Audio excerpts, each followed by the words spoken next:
Tinchligi bo'lmagan uy eng yomon qamoqxonadir.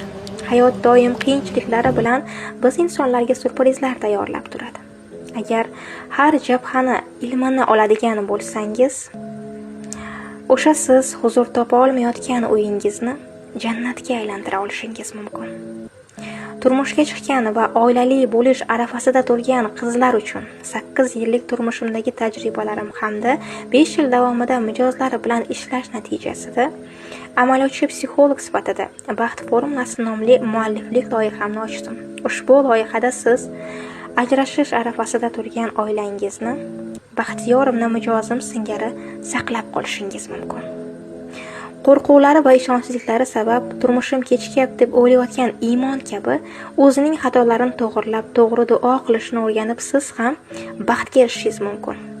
Birinchi turmushdagi alam, nafratlaridan xalos bo'lib, ikkinchi bor baxtga erisha olgan mijozim kabi siz ham baxtli bo'lishga loyiqsiz. Agar siz Baxt formulasi nomli loyihamga ishtirok etmoqchi bo'lsangiz, telekanal sahifamga o'tib, batafsil ma'lumot olishingiz mumkin.